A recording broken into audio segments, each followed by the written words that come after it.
السلام عليكم ورحمة الله وبركاته، متابعيني الكرام، يا رب تكونوا بخير. والناس اللي بتشوف قناتي لأول مرة اشتركوا يا جماعة، هتستفيدوا كتير بإذن الله. أنا كنت نزلت فيديو قصير اسمه مودك والدايت، وامبارح نزلت فيديو اسمه النفسية والأكل، يعني مودك والوزن. ونوهت في آخر الفيديو إن في سلسلة من موضوع مودك والدايت، يعني النفسية بتأثر قد إيه على ان انا اكل او ان وزني يزيد، او ممكن العكس، انه لو نفسية احيانا النفسية بتقلب انه الانسان مش عايز ياكل، وده غالبا في كبار السن او في حالة الفقدان العزيز. خلونا دلوقتي في الناس اللي زي كده مفيش غلبهم في الاكل، او لما بيتضايقوا بيدوروا على الاكل. فانا امبارح اتعرضت لضغط نفسي شوية، افتكرت والدي ووالدتي الله يرحمهم، رحمة الله عليهم. طبعا مفيش بعد الأب والأم أيا كان علاقتك بيهم بيبقوا سند. وجودهم في الحياة بس يا جماعة سند. حتى لو أبوك ما عملكش وانت اللي كافحت وانت اللي عملت، يكفي انك بتحس ان في حد وراك، آه، على الأقل بيفرح لك، على الأقل بتروح له عشان تاخد دعوة حلوة. الله يرحم أبويا وأمي ويغفر لهم. امبارح اتعرضت لموقف ان انا افتكرتهم وطبعا عمل عندي حزن، وبالتبعية كلت يعني او دورت على الاكل عشان اقتل الاحساس الوحدة، او احساس انه مش موجودين، خوف ان هم مش موجودين. دي حاجة مكتوبة علينا جميعا. ربنا يدينا العمر والصحة وينفعنا بالحياة ويرحمنا بعد الممات. فصحية طبعا هفكر في الأكل طول الليل، بحلم إن بابا وماما مش موجودين، ففي خوف، فعايزة أتغلب على الخوف ده بالأكل. ففكرت إن أنا آه، بدل ما آكل أنا، طبعا إحنا بنأكل يعني بنطلع لله للناس اللي حالتهم المادية على قدهم، ولكن حبايبي اللي بيحرسولنا البيت حبايبي فاهيتا وحنكش، والولاد مسمينهم كده، دول كلبين. وطبعا في مجموعة كبيرة طبعا جت على حس فاهيتا وحنكش بياكلوا معاهم، يعني بيضربوا فاهيتا وحنكش بياكلوا معاهم. فانا الراجل اللي باخد منه الفراخ عارف ان انا باكل الكلاب او مخلوقات على سطح الارض.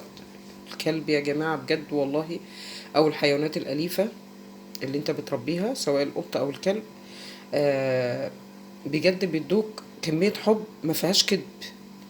آه ما في، حتى لو انت مش نازل باكل بيستقبلوك، ولو انت راجع بالليل بيبقوا فرحانين بيك.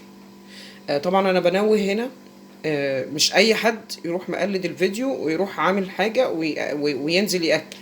موضوع انك تأكل كلاب في الشارع، طبعا انا باكلهم ان هم بيحرسوا العمارة عندنا. موضوع انك تأكل كلاب في الشارع يا جماعة ده مش سهل. لازم تشوف حد بيأكل وتبتدي حضرتك او حضرتك بتقف معاه، لكن ما تروحش تقلد الفيديو تقليد كده بدون ترتيب وتنزل تأكل.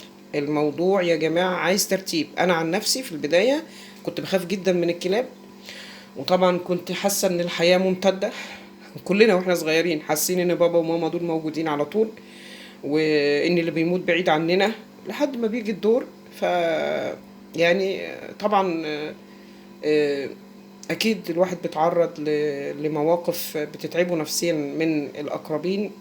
بعد الاب والام طبعا مفيش، ولكن الاقربين بقى اللي موجودين معاك في الميراث او كده، اتعرضت يعني انه يعني مفيش اللي هي كمية الحب الصادق، او انه اللي انت عملته زمان، او التقدير انك كبير، او انك درجة القرابة ايه. انا بكلم عن نفسي. فيها لا، كل حاجة اتضحت، والافلام مش بتجيب حاجة كذب، او المسلسلات مش بيجيبوا حاجة كذب، والمسلسلات والافلام بتنقل الواقع.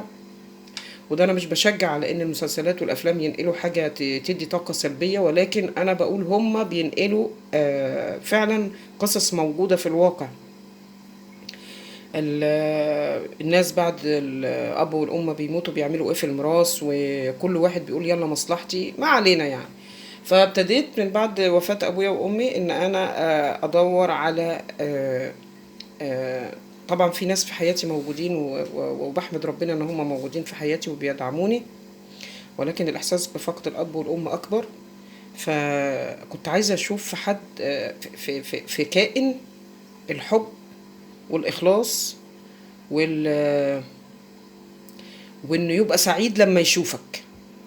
يعني انا ممكن مثلا باكل مره مرتين في الاسبوع نظرا للظروف الصحيه او ظروف العمل، ولكن بجد والله يا جماعه انا لما بنزل بلاقيهم بيستقبلوني بجد والله بيبقوا عايزين يحضنوني. والله طاقه ايجابيه رهيبه رهيبه رهيبه.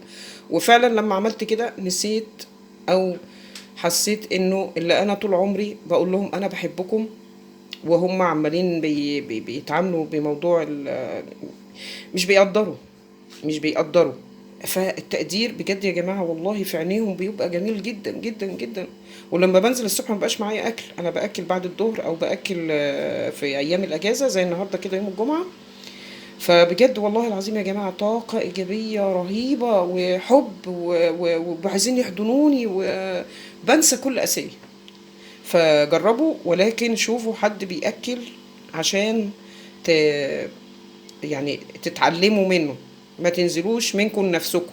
عشان الكلب بيعتبر انه لو انت واقف جنب حد بتأكله يبقى انت هتأذي اللي بتأكله ده، فبيبقى خايف عليه، فبيبقى عايز يهبش في اي حد واقف جنبه، سواء انت بتهزر معاه او بتمد ايدك فبتهيأله ان انت بتأذيه.